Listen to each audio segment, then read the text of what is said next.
my entire US journey in less than a year, in 9 months.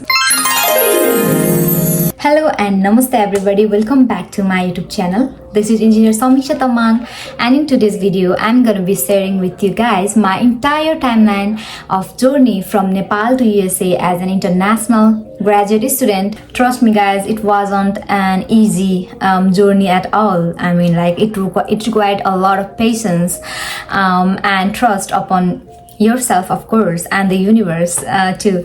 So my USA journey started with my graduation from bachelor's in July 2024. And after my graduation, I worked for an SVSC company which did engineering projects and handed them over to the clients for almost a year.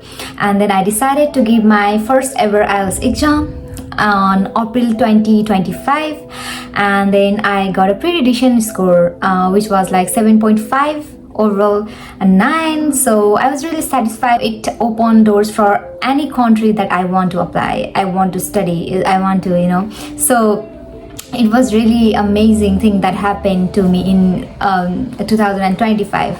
And during May and June, I took a little bit of gap from both my professional job. I quit the job that I was doing, and then one of my bestest friend was having her engagement, so I had to be there for her, and it was really amazing engagement. I was so much happy for her. And after those 2 months, I thought of applying to United States of America, and I have already known about the way of doing cold email to professors. So then I actively started to send cold emails to professors, and fortunately within like 2 to 3 months of starting doing so, I got a really great positive response from a professor in August 20th 2025. So, and then I had a really actively I exchanged few emails, and we discussed about when we could have our next meeting, and then we fixed our meeting on September 2nd. So it was like really exciting for me. I was nervous as well as excited because this interview, it could mean like it could change my life, So I was gonna get funding opportunities to study in USA. So I was really excited for that, and my family was too. I mean, I was happy, but they were so much happy for me, and I was really prepared for that interview. And after the interview, which went really well, we talked about my background, my education, my future intention to study the PhD and etc. So we had a really great talk, and after that he decided to take me in, and I was really happy.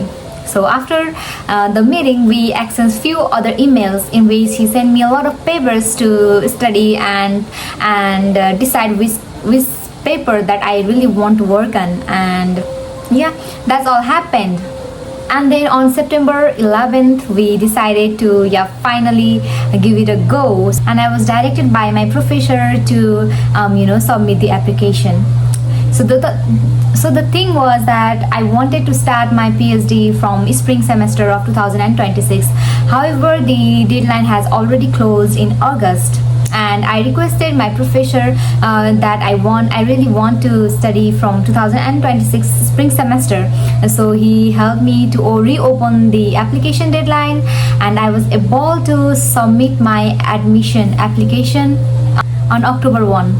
After that, I was required to send my official transcripts and official degree certificates to the university from my own institution. So I had to go to the university and told them to send my transcript through the email.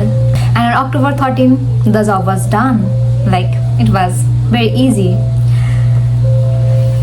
And guys, after a lot of waiting and patience and I don't know, lots of emotions going up and down, I finally got my admission decision. It was like November 5th, and I actually couldn't hold myself any longer, and I just emailed one of the people in the admission, and then I asked that if I was admitted to the university or not. And then fortunately she or he, I don't remember quite well, but they replied to me saying that I have actually got in the university. I was accepted by the university for the PhD program.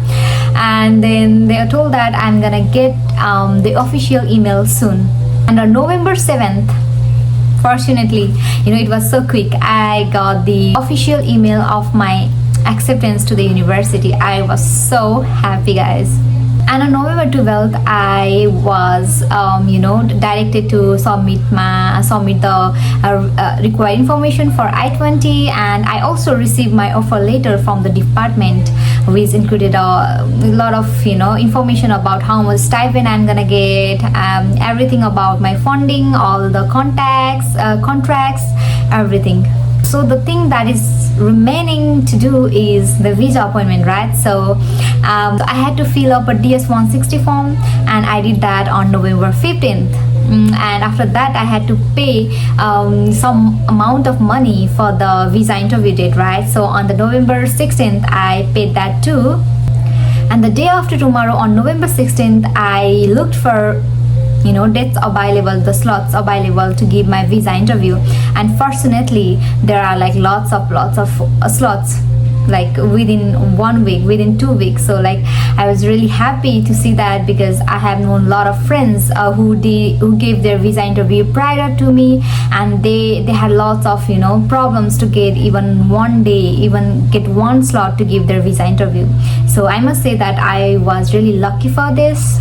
And that's why I got a visa appointment almost like 7 days after, which was on November 25th. I was so quick in doing so, because like I'm confident. I know what I have to do, what I'm gonna study and everything. So I just booked a date, which is like after 7 days, almost 7 days. And on November 18th, we have to pay a mandatory fees called service fee by all the students who are coming to study in USA, right? So on November 18th, I paid those too by using international payment system.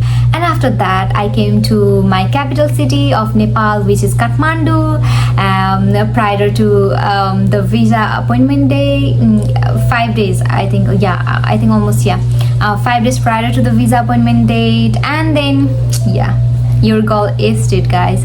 And then I got the pink slip on November 25th, and then it was like almost 90% yes, right? Because nobody gets the green slip nowadays.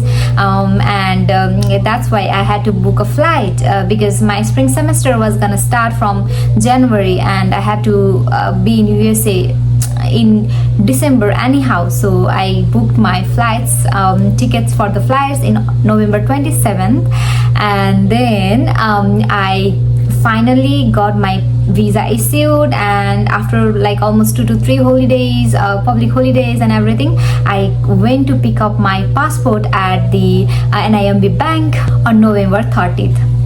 And then, guys, after spending almost a month in my home, in my village, visiting people, everything, so I had booked my tickets on December 30 and 31st. So on the 30th December 2025, I went to the Kathmandu again, because in Nepal there's just one international airport.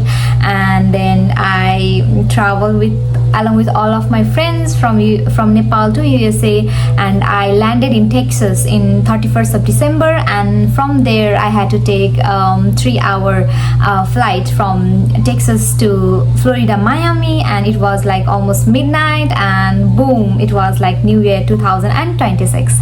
So my entire journey was almost like 9 months. I must say, it didn't even took me 1 year. I mean, I was really fortunate. I was very quick to do all of these things. But anyhow, you need a lot of patience, guys. These things require a lot of patience and trust upon yourself, also your hard work. And most importantly, the people around you, the people in your life who are always there to support you no matter what, your family members, your brother, your sibling, other your friends, and then other brothers and sisters, everything's, so I am really fortunate that I have all those things in my life, in me. So yeah guys, your girl made it out to the USA, and now I am continuing. I have started my PhD classes, and it's already been like 3 months, so like and it's about to be 4 months in at the end of April. So yeah guys, thank you. I mean, yeah, that I skipped all of those parts where I was really happy when I got the admission acceptance, when I got pink slip for my visa interview. All the emotional thing I have skipped because it would be a little bit more longer. However, the feelings, right? The emotions. So if some kind of other idea comes in my head, then I'm gonna definitely drop it out again. So thank you guys for watching. See you on next video. Bye.